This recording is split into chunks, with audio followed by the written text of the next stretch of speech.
Hello and welcome to Skeindeer Knits. My name is Ellie and I am a Norwegian living and knitting in London, and you can find me on Instagram as Skeindeer and on Ravelry as a designer called Skeindeer Knits.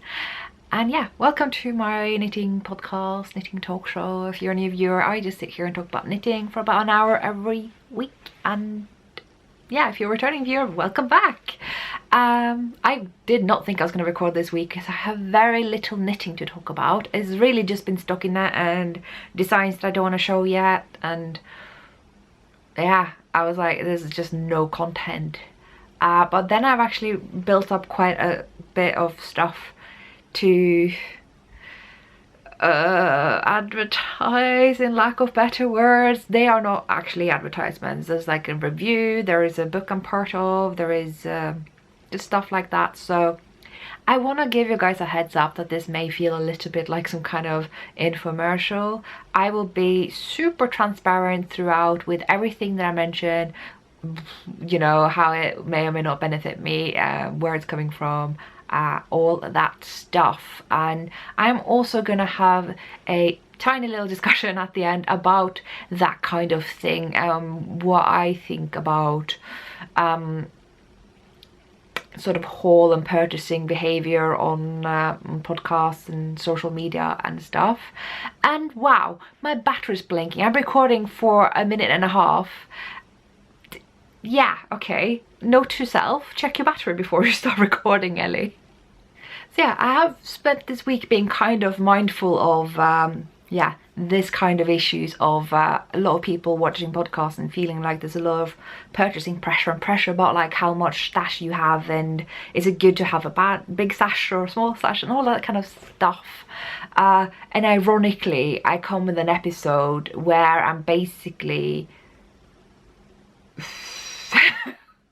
we'll see what this is gonna become. I don't know, but usually my sole motivation for telling people about stuff that they can get is just because there will be people asking me, a lot of people, every day. So it's easy to just say it up front. So yeah, this is gonna be a very reflective episode. I am kind of scared. Yeah. So I'm just going to start off by telling you about the knit-alongs that I'm running. I am running the Kosekofte Cal, where we're making my Kosekofte pattern, which is going to end at the end of the year. There's the year-long knit-along of 2019, also ending at the end of the year, where we aim to make 6 pairs of colourwork mittens for the duration of 2019. And a good way to take part in that is if you also want to take part in the Selbu Mitten Club, which is where we make my 3rd Selbu Mitten Club patterns.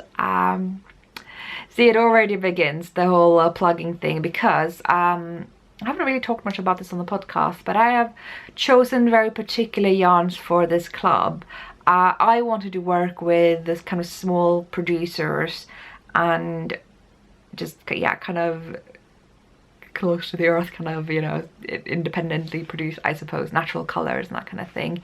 So I've just been spending like a year or two looking for that kind of yarn and buying them when I see them, and eventually decided on what to use based on what I had. It's kind of what happened there.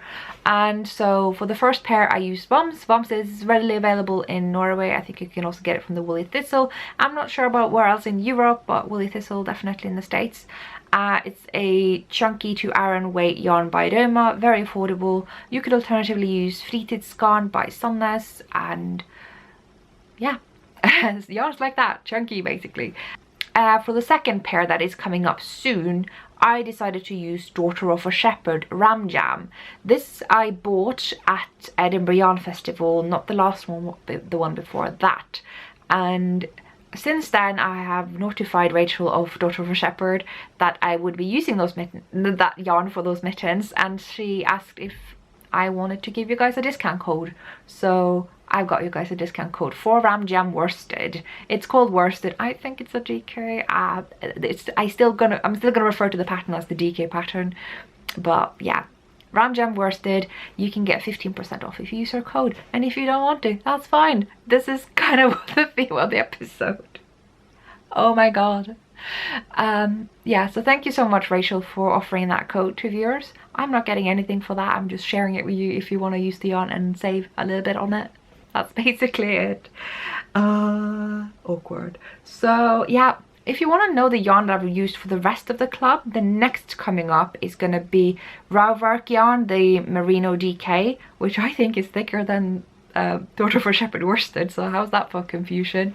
That yarn I was given by Christine. I think it was Fiber Unravel, because I mentioned that I was thinking about using that kind of yarn, and then it just like threw it at me, so I'm like, okay. So full disclosure, I guess people don't usually give disclosure for yarn support, and it's not really something that is expected, but I don't usually get yarn support, so I want to mention it when I do. Because I never ask, because I'm not organized. I should do that more. That will be a professional thing to do. I'm just, yeah, but I got this one time, so stay tuned for that. So those are the two DK patterns for October and November. For January, we're gonna get this sport weight to fingering weight yarn. I've used Ullcentrum from Sweden, from Öland, I believe. And I bought that, oh, that's old stash. I got that from Midwinter Yarns at Yarn in the Cities event in 2016. Yeah. But I've saved this yarn and I really liked it. We can talk about that more when that pattern's coming. And the last pattern I have used, Selbu Spinneri. Yeah. That's going to be hard to get hold of. So I bought that yarn when I was in Stjørdal outside my hometown. I think Christmas before last or so. I don't even know where I went. I think, no, I don't. It's a long time ago. I was just really happy to see it there. So this is all kind of fancy schmancy. It's not fancy. It can be difficult to get hold of. So I will say, across the board, you can use Vams by Roma for the first pair, or Fritidsgarn, or what have you. You can use 3-ply knitting sticky yarn by Roma for the DK mittens, the 2 DK mittens. For the sport weight and fingering weight, I'm kind of using the same way, to be honest. You can use Finull. Again, Tove by Sandnes Works, Ask by Hillesburg. I'm going to give you a lot of recommendations.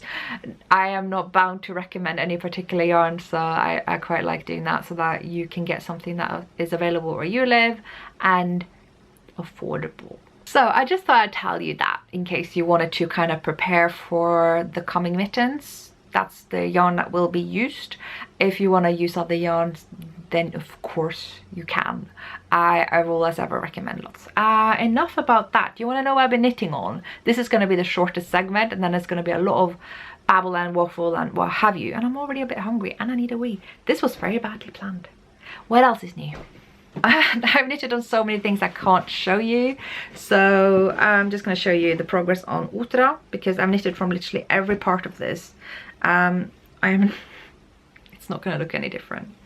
I have gotten to a cuff, so that's happening with the sleeve, and the body is longer than last time you saw it. I think I'm ready to split for the hem now, so I want to have a split hem. So that's Otra. I have listened to you guys, those of you who said you wanted a wider boat neck. I will say I've gotten a lot of comments that suggest you didn't quite understand the question, meaning I wasn't very clear. This is already a boat neck. I am saying I could add a wider boat neck. It's not going to substitute for this one, for those of you who want this one. I'm saying there will be 2 neck openings, one that's wide and one that's less wide. They're both boat openings. They're both boat necks, and I can't put a different neckline in the pattern than I have knitted. That would cause a big outrage. So just to be clear, this is still going to be in the pattern. It's just going to be a wider option as well, and they're both boat necks. So it's like a boat neck crew neck, because I did do some short row shaping just to not suffocate. But yeah. So yeah, Otra knitted in Navia Duo and Finull. The black is Finull. They are so similar that I think you could go with either. I would probably have chosen Finull if I was going to buy yarn for it, but since I'm knitting from both Stash and this amazing yarn that a knitter I met just sent me because she wasn't going to knit with it, I thought, yeah, that was basically what spurred the whole design idea. So yeah, that's Otra. It's happening, it's happening. It's just, I wouldn't look into having it come out anytime super soon, because I still need to publish Host and this yoke I haven't shown you guys yet. And then I just sent my tech editor a pile of sweater patterns, so that's, yeah, busy autumn ahead.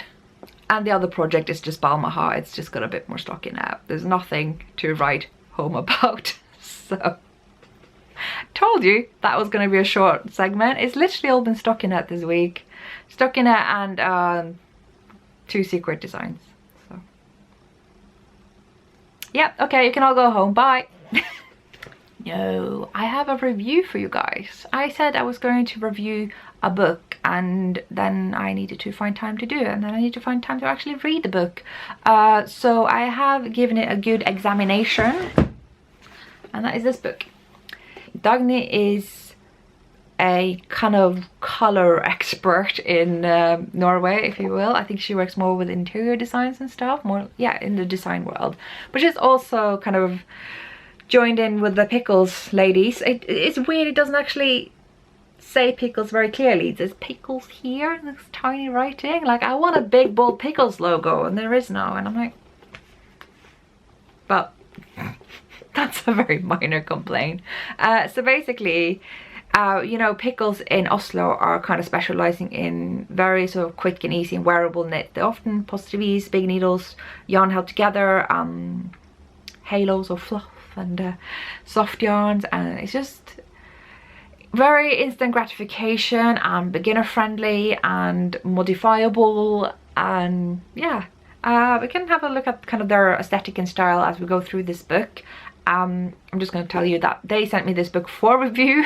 It was kind of funny, they'd asked me on Instagram months ago, and I told them my address and it never arrived, and then we figured out what had happened when I was in Oslo, so they gave me the book in person then, against me reviewing it on here. So yeah, this book is about choosing colors that suit you based on your eye color. That's essentially the gist of it. So I'm gonna go through a little bit in order. Oh my god, there's a greeting in here, I didn't know. It says, Ellie at Skeindeer, I hope you like our book. I'm bad at handwriting.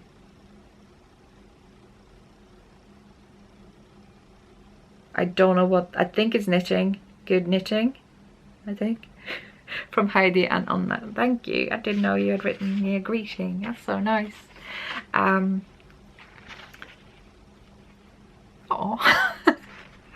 So this is like the main gist of the book. I'm gonna tell you what this page is, because that's basically the gist of it. They kind of focus around this idea of a capsule wardrobe. I'm not going to focus too much on that in this review, because I still don't understand the whole thing. They do explain it here, and it's about, you know, basically analyze your wardrobe, find what you need, what your kind of key garments. Like for me, it's, you know, my usual above knee skirt and cropped sweaters. And then you have to find yourself a color palette and the yarn and walk the walk. So this is kind of your main tool. What you find here is the patterns. There are 1, 2, 3, 4, 5, 6, 7 patterns, but a lot of variations of each of the patterns. This confused me a lot in the beginning. I was like going through, I'm like, this is all very, I don't understand the system here. I had to go back to the beginning. I'm like, oh, okay, because the names of the patterns are like thick sweater, cardigan, skirt. So I got a bit confused first, and I didn't quite know, like, skirt, what pattern is this though? Well, it's the pattern skirt, okay? So once I kind of got my head around that, it made a lot of sense, and I realized it's sorted by pattern. But the patterns are very open, so you can do a lot with that. You can see the skirt can be 3 lengths. This thin jumper here can be all the way from jumper to dress. Same with the doggy dress, which is thicker. There's a thick jumper, it's a cardigan, a thick jacket. Again, length can vary. Same with the trousers here. It's basically shorts.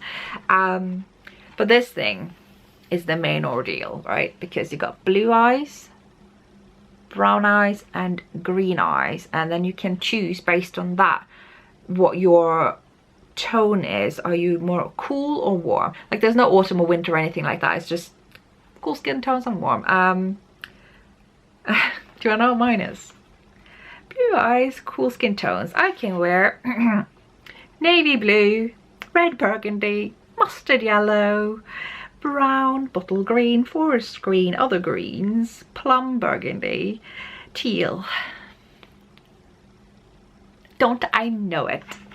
I'm very pleased to have it confirmed. It's like, I don't know if you know this story. I went to Bergen Knitting Festival last year and we were queuing up for Dagny to look us in the eye and tell us what colour we should wear. Maybe it was the year before last. Very sad I'm not going to Bergen this weekend. I've been to the past 2 times in the past 2 years. Sad.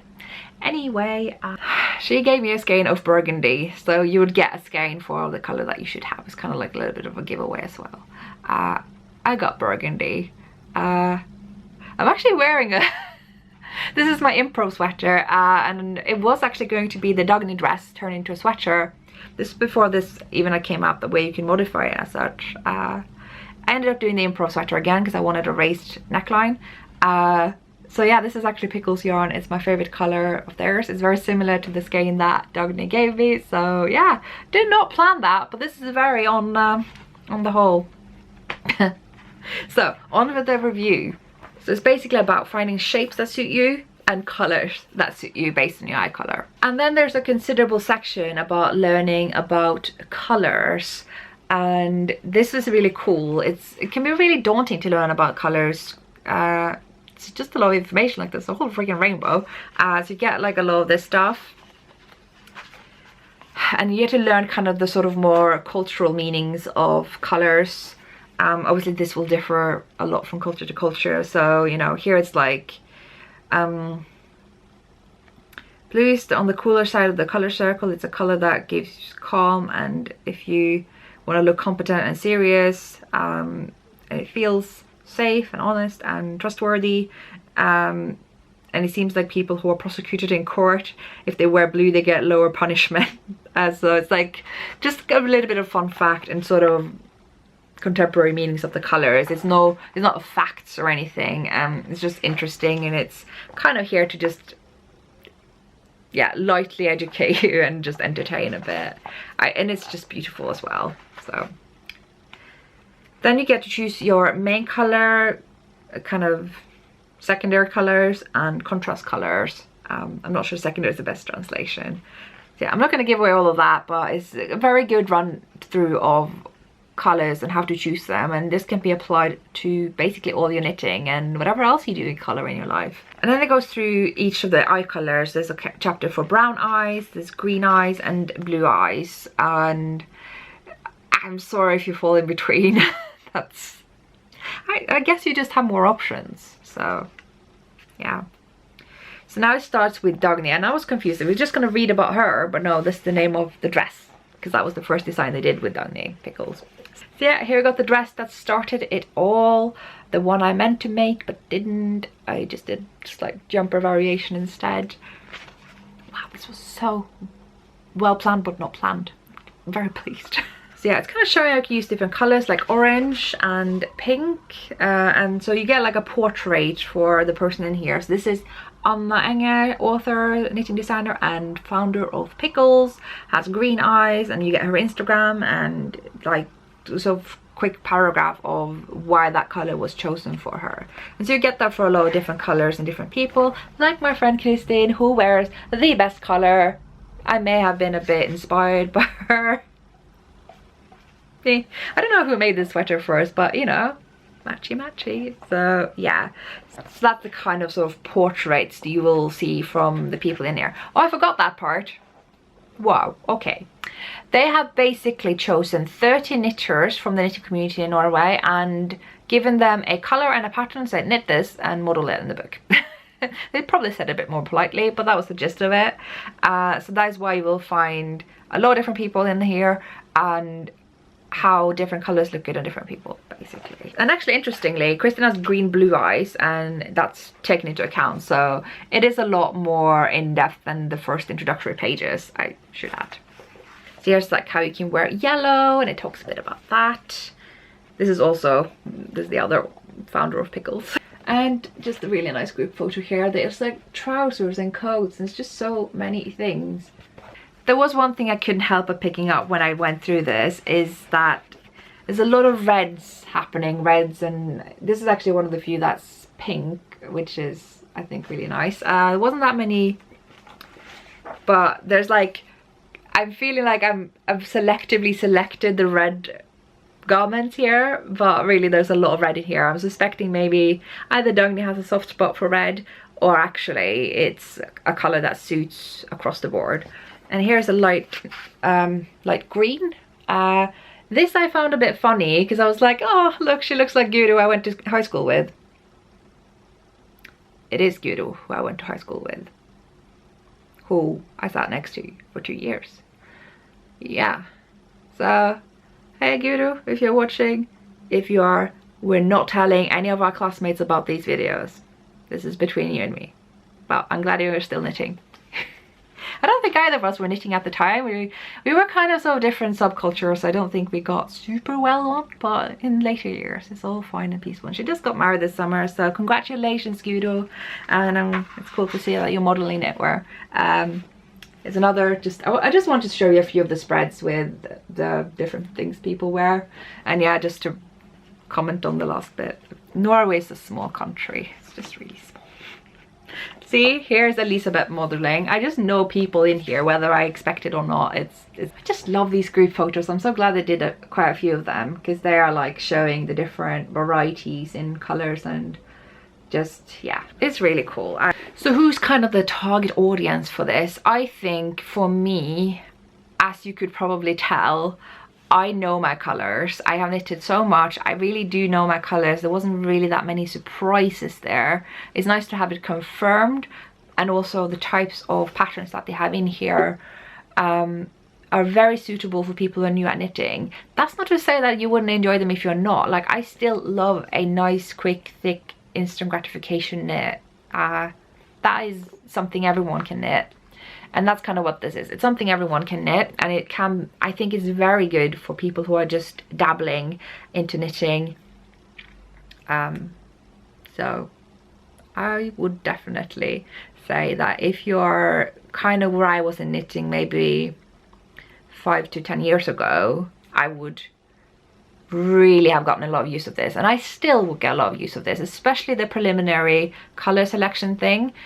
That I think will be really, really useful. So that's kind of my takeaway with this. Thank you so much for giving me this book to review. I hope I've given you guys a little bit of an idea of what it's about. In terms of language, it's only in Norwegian, but you know what, Pickles has well, language, a very international scope as well. So if you want to get in touch with the publisher to say translate, these are you guys. And they're quite a major publisher, so never say never.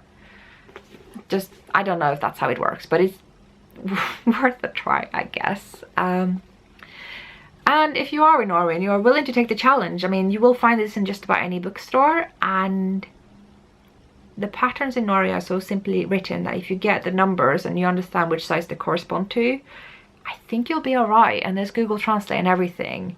So, and again, it's like the whole, this is how you can buy it. I'm only saying that in case someone is wondering. If you don't want to buy it, that's fine. I am not here to push stuff.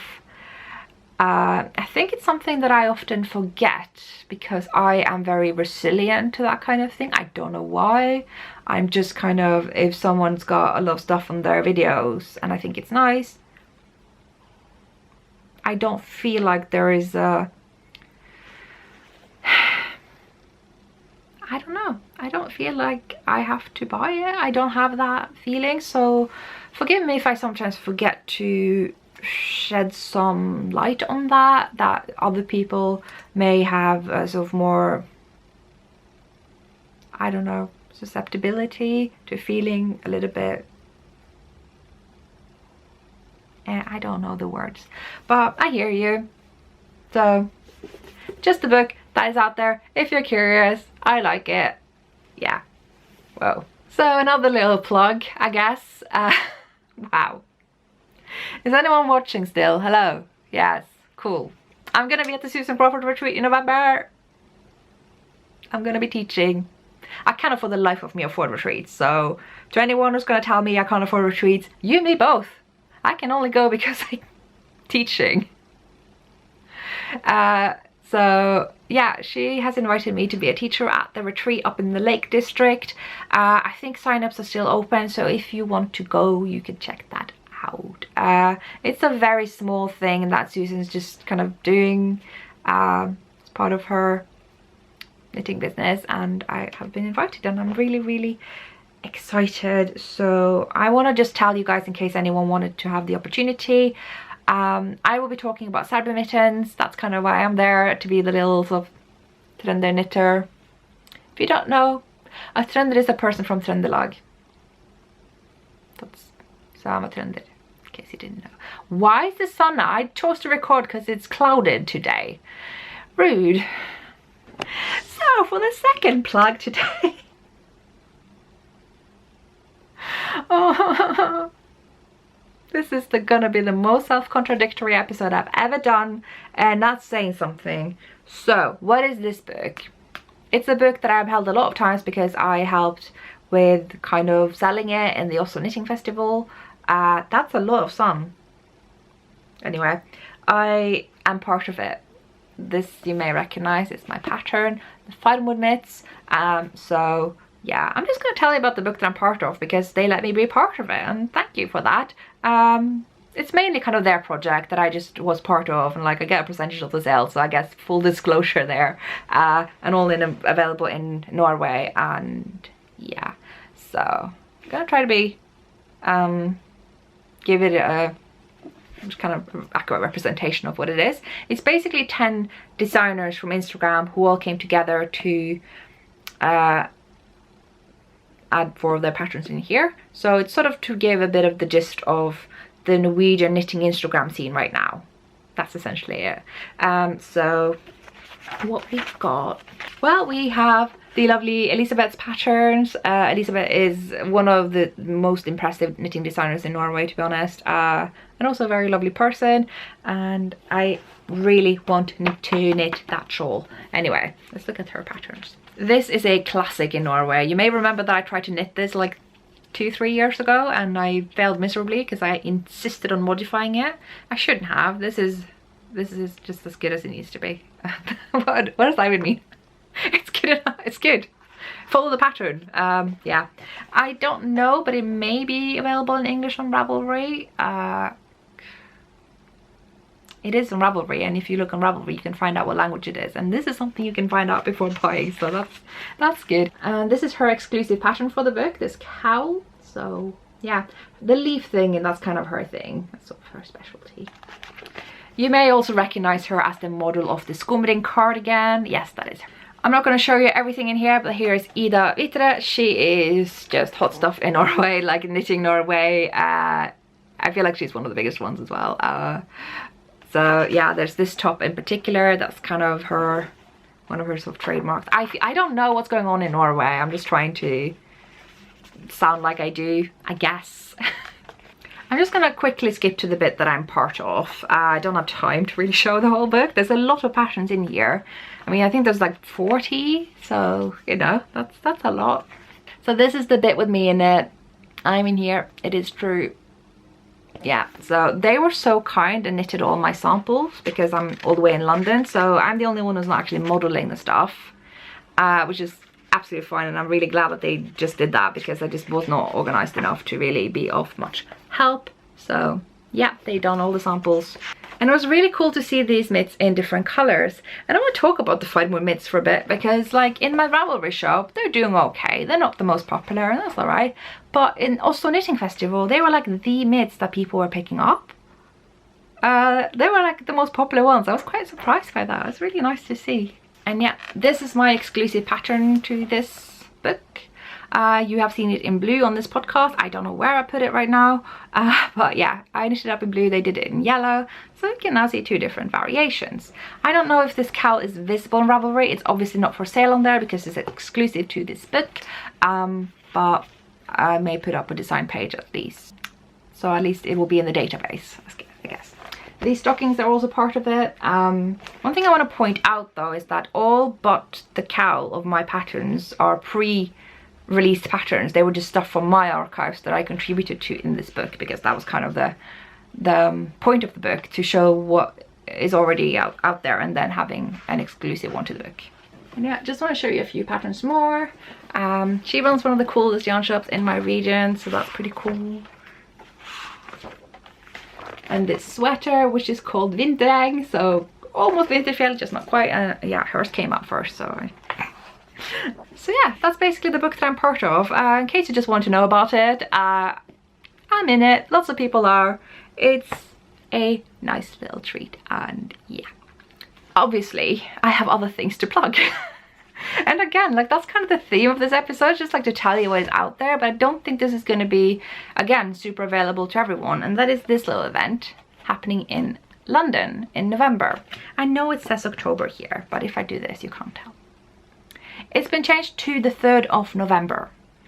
The day before I'm going to Susan Crawford's retreat. Great, but I'm going Make Joy in central London. This is organized by my friend Alison, who is part of the Yarn in the City duo. Now Rachel, the other part, is often abroad and everywhere, so Alison is all on her own doing events in London, and she wanted to make a smaller, more intimate event that is sort of less overwhelming than the big festivals.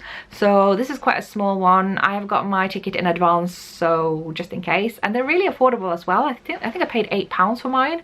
So again, I'm not getting anything for talking about this. Alison asked me and I said, yeah, I'm going to be there, so of course I'm going to talk about it. And sometimes I'm like, why do I always tell people after the fact? Because it's nice to say up front that something's going to happen.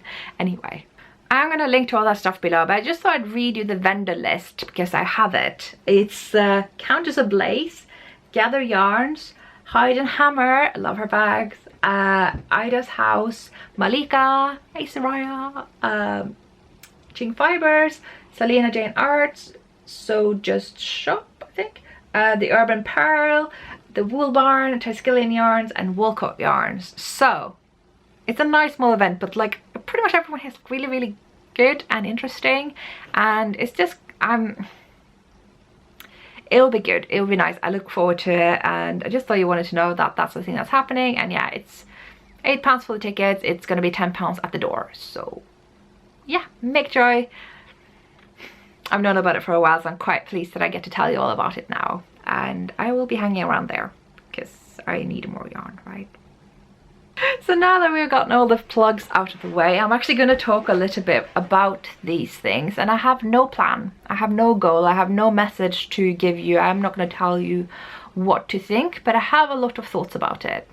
So it's been a topic that's come up in discussion a lot on this podcast throughout the years, like how I feel about doing acquisitions. And every time I bring up the subject, I get lots and lots of people like, no, don't stop doing acquisitions. Sorry if you're wearing headphones. But there's a lot of people like getting very worried that I'm going to stop doing it. I'm not going to stop doing it. But I have a lot of thoughts around it, good and bad. I'm not the kind of person to land on a conclusion whether something is entirely good or entirely bad. I see aspects of things, and yeah. So I talked about it a while ago and kind of reflected around how I don't always feel like it accurately represents my, like, how well off I am. I just literally, not that anyone has to know, but like my money goes to food, rent and yarn. And I guess my phone bill, and it's like, it's part of my job. Like most of my stash is the affordable commercial yarns that I design with, so I feel like I need to have a lot of that to know the colors and yeah, reasons, excuses. And me and Anushka, my friend Anushka from the Crimson Stitchery, have discussed this quite a bit, and she has put up a video that I thought was really good and very thoughtful, discussing why she do not do hauls or acquisitions, whatever you want to call them. I personally like acquisitions because it doesn't define whether I have bought something or received something. Just new additions to the home. But I'm realizing there are a lot of conflicting feelings about these things out there. And sometimes I just kind of shrug and I go, well, I can't please everyone, and everyone has feelings, and I can't be managing everyone's feelings. I've got like 10,000 viewers on a video. I can't take 10,000 feelings into account. And that's only assuming you guys have one feeling. I'm assuming you probably are a complex being is with several. But that's not to say that I don't have responsibility, and that those of us who are podcasters we're part of forming the norm about what knitters do, what we are. And I'm kind of worried that sometimes I project a different idea than what I think. Yeah, and the irony here that I'm talking about it in one of the very few videos where I don't have acquisitions. I mean, yeah, sometimes I'm in control, I guess. I think to some extent we also have to check our own feelings and why we feel the way we do. Sometimes the more negative feelings that come up when we see how other people buy stuff that we can't afford or can't access. Like, there's nothing really wrong with them being able to have that and access that, like me being able to access products in Norway when I am there, or someone is so kind to send me stuff, or I say like affording expensive yarn. I can't really afford expensive yarn most of the time, and when I do I'm like, now I have to live off oats for a few weeks. But you know, for some people that's not an option at all, and I think if someone else has that as an option, okay, there are people who can knit jumpers after jumpers after jumpers, and it's all made in hand-dyed yarns where each skein is £20 or more. That's not an option for me, not at all. And if that is an option for someone, okay, I don't have to do that. And I guess I'm lucky that I'm not someone who has to tell myself to remind myself of that, because I'm not a very confident person, but I'm confident in my knitting decisions.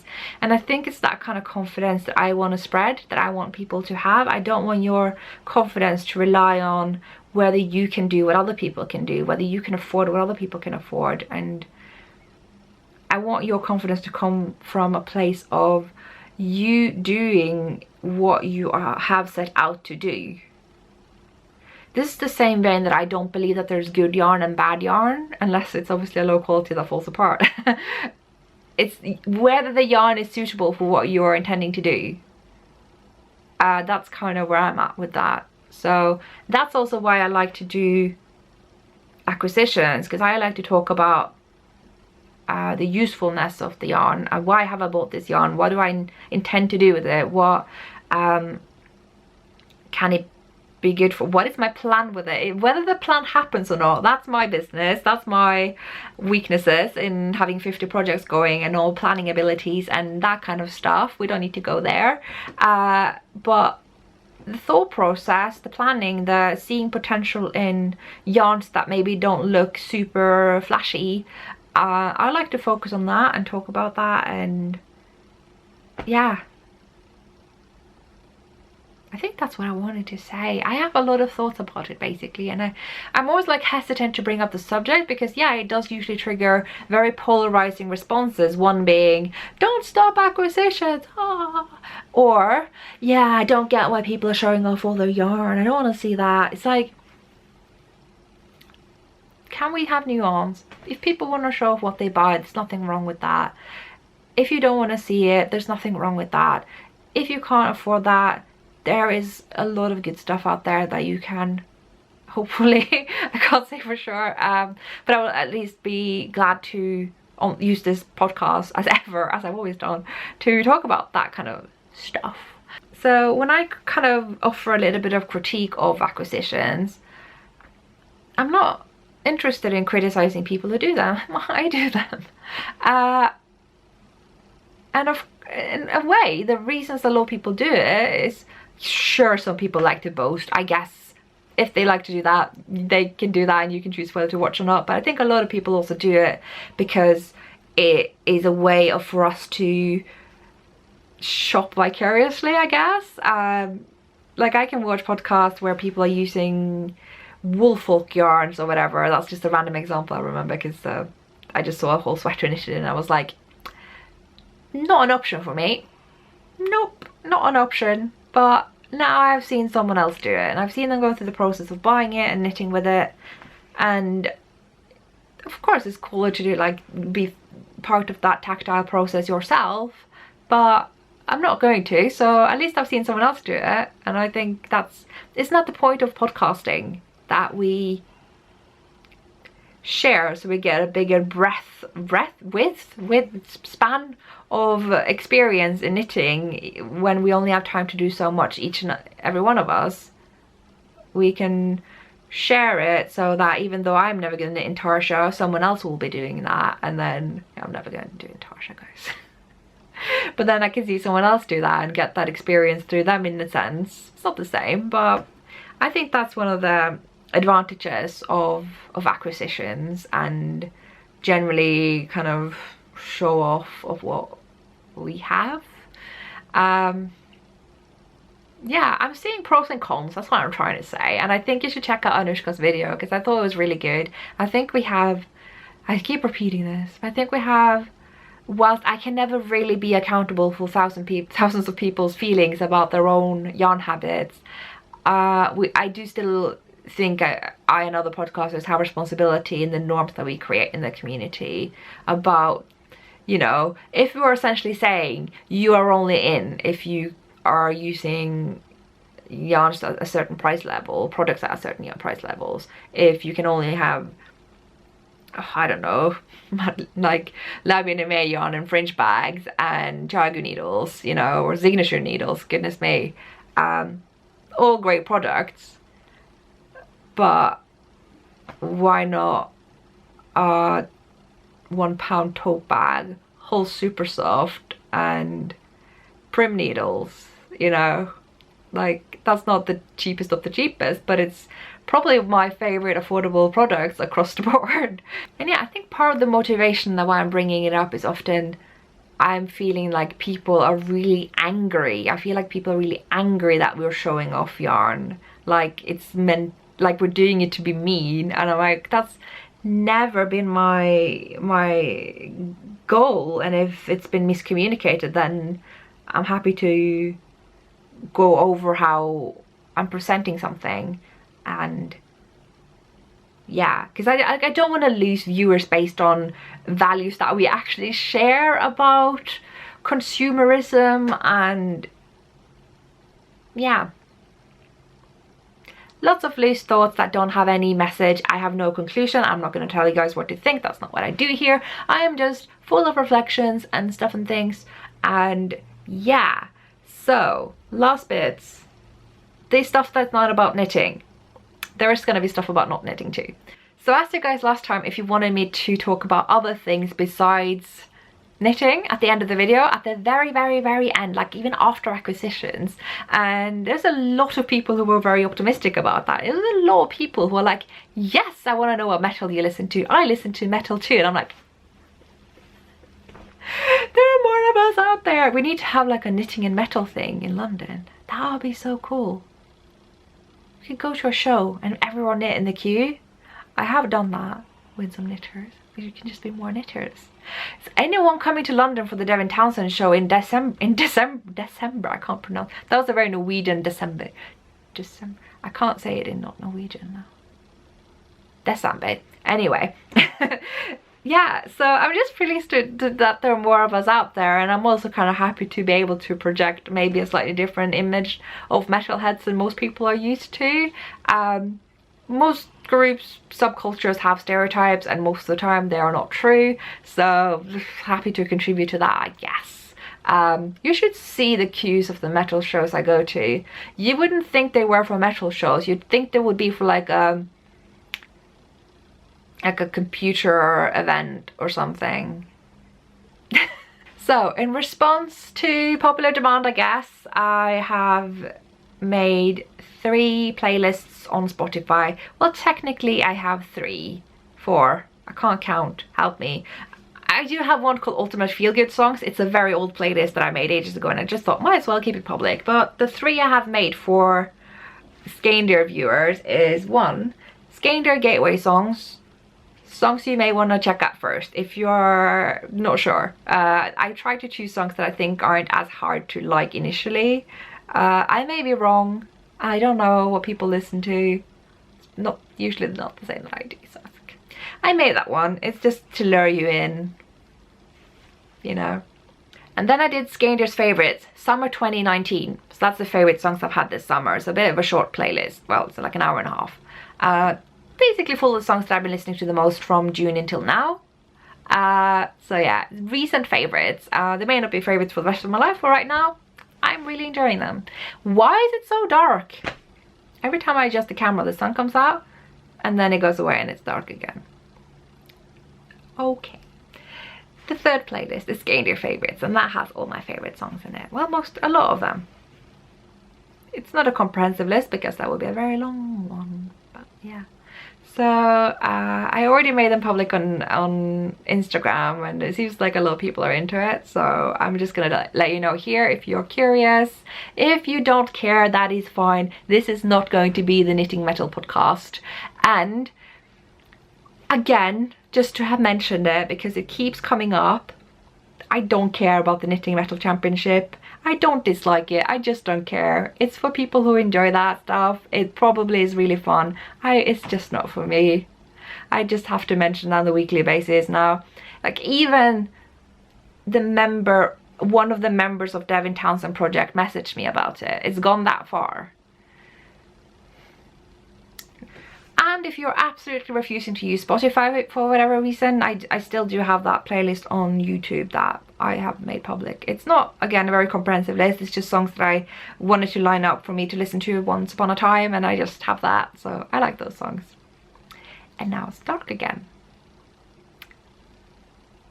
When I am buying my own place, when I'm a proper adult, number one criteria, it's going to be one that nobody else has as a criteria: north-facing windows. I know, I want a north-facing flat. Nobody in their right mind wants a north-facing flat. They like the sun. I don't know what's up with that, but I want north-facing with a view.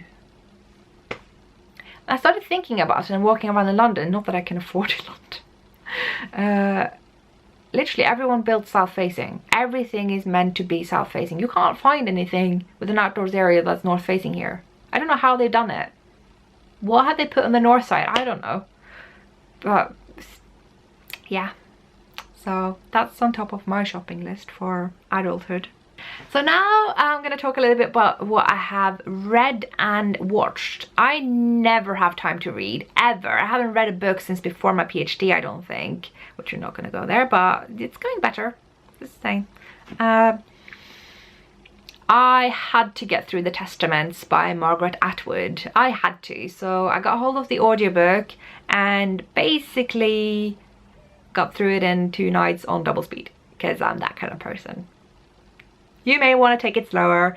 I am not someone to be followed on everything I do. I hope I made that clear in this episode. But I just, yeah, don't have time to do it. So I was like, let's just power through it, and it is good.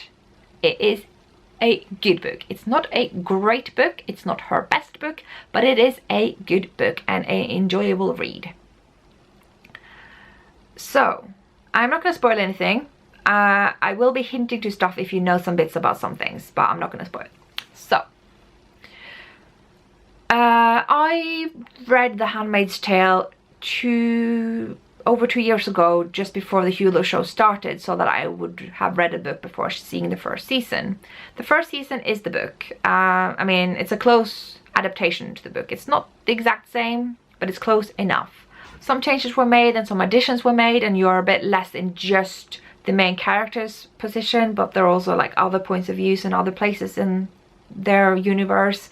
But that's generally it. They have since made 2 seasons. Now, in the past 2 years, I have personally struggled a lot with mental health. We can talk more about that in the future for some awareness stuff, but I'm not going to go too in depth about that. But seeing as I have struggled a lot, I'm not going to watch a show that is, whilst it is my favorite, it is not something I recommend if you are not having a good time. It's really uncomfortable to watch. It can get you really down. It's intentionally that way. It's dark. So just want to put that out there. So I put it off for 2 years, and after I got through The Testaments, which is happening way after the first book, I'm like, well, whatever happens in between is in the show, and I'm curious how they now fit, because the Testaments fit well with the Handmaid's Tale book and the first season. So how is it going to work? I mean, usually just authors and on-screen producers work independently, so I wasn't really expecting it to fit together. Now that I've binged through season 2 and 3, they do fit together, kind of. The only thing I would say is mostly incompatible is one character who is a sort of point of view character in the Testaments, because that is actually one issue I'm seeing a lot of people say, like, why are we needing a sequel to The Handmaid's Tale that came out 30 years ago? Does it need a sequel? And I'm like, it's not really a sequel. It's another book in the same universe, telling a different story from different points of views, not the same one as the first book. It's not a sequel as such, even though it does happen later down the timeline. And there is one character in common, and that is the one character I feel is quite incompatible from the series and the books, because they kind of went slightly different directions, and the way the character's been developed in the show, it can fit, and they may make it work, but I think that in which case that character must be a bit loopy. That character's gone very far. That's all I'm gonna say. You will know what I mean if you have been through all of it. It is just like, okay, that character did that, okay, but was that necessary? Was that necessary? You know? Not being ambiguous for everyone else, but, you know, I don't want to spoil anyone. My experience with it, I felt the second book, it hurt a lot less. The first book is brutal. It just has no mercy. It's mistreating the main character and the reader. It is hard. The second book, I'm like,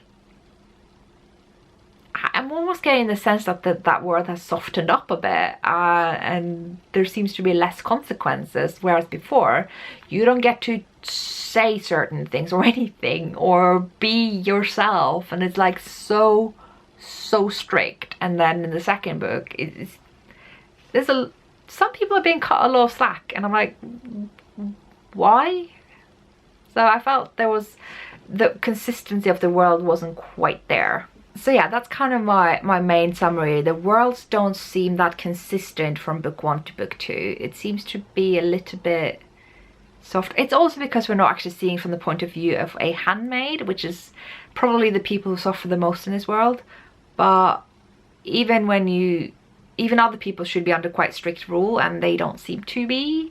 They are. I mean, there are some really awful things that happen. I'm not going to underplay that. Like, I'm not going to go what that is, but it's just things that are really atrocious. Then so basically this is my timeline. Read the first book, watched the first season, read the second book, watched season 2 and 3, which is actually an order I can recommend if you're still approaching this whole thing. Just, you know, the warning that it's hard to watch and to read.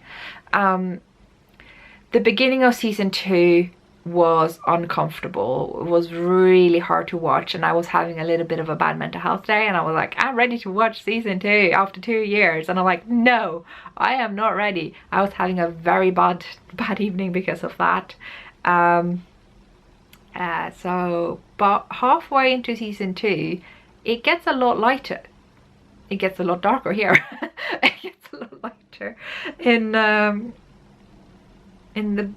the show. I'm kind of glad in a way, because it felt a little bit like torture porn at some point, but you get a sense, and this especially happened from season 2 and 3 again, that things are softening up, that there's stuff that characters would not have gotten away with before that they do now. I don't know if that's actually to reflect their changed world or position, or if it actually is that the show just wanted those things to happen, so we just made an allowance. I don't know. Same thing with the book. I'm not sure if the world has changed, or if Margaret Atwood just wanted to give some allowance and let the characters be themselves, because otherwise they can seem a bit flat. As for the ending of the book, the second book, which is like the ending of all ends, I don't think it was great.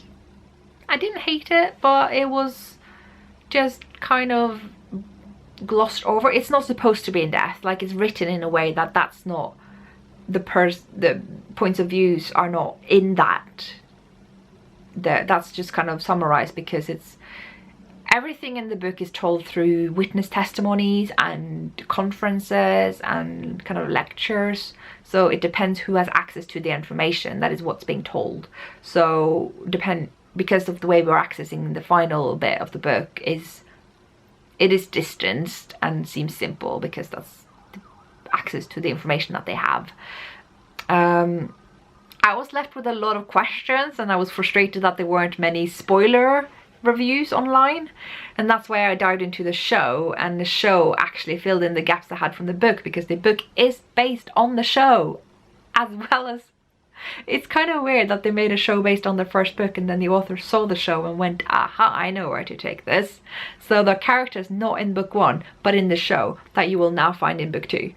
That is pretty cool. So I actually will recommend going through it in the order that I did. Read book 1, watch season 1, read book 2, watch season 2 and 3. I know, weird, but that's my... I enjoyed it. I finished season 3 this morning and really excited to see where they take it from here. And yeah, the other thing I have watched, I must seem like I do nothing else. This is true. I don't have a very interesting life. When I'm not working, I sit in it and watch Netflix. Yeah, I watched Pose. I love that show. There are 2 seasons out right now and it's so good. I love the show. I have nothing bad to say about it. It's great. It is about the sort of 1980s up until 1990 so far ballroom culture in New York City.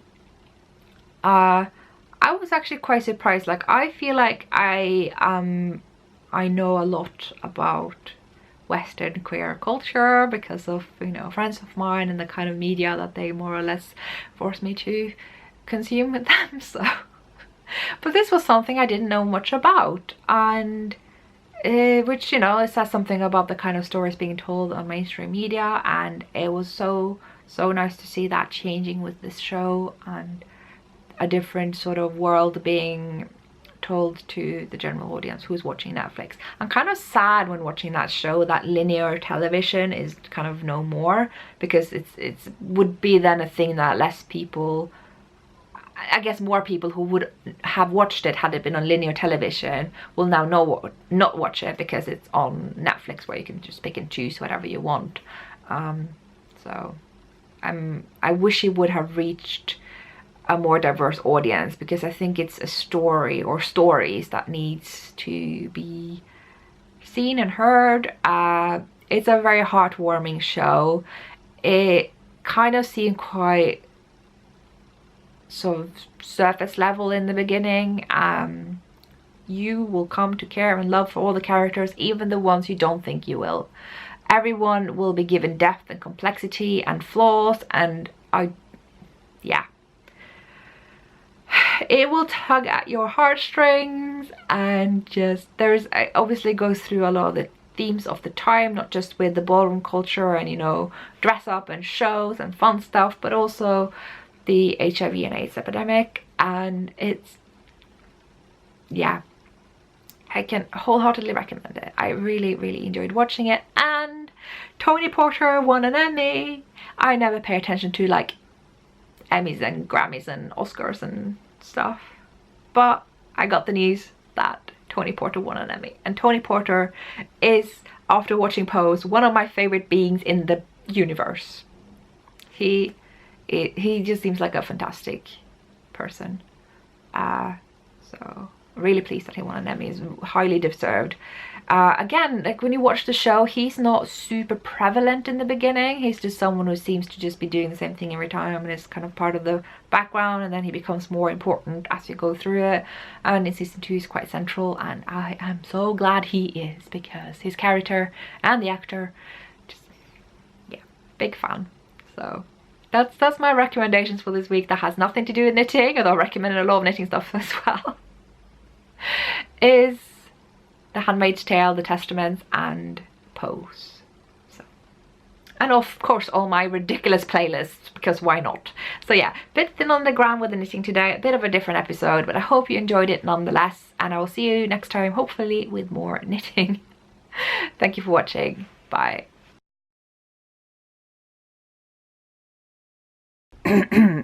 So I finished recording, and after fighting with the light for most of the last bit of the episode, this is the light situation when I'm done.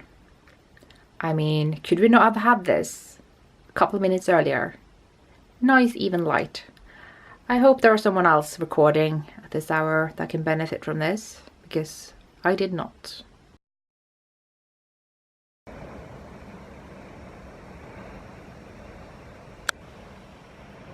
It's just dense with rain.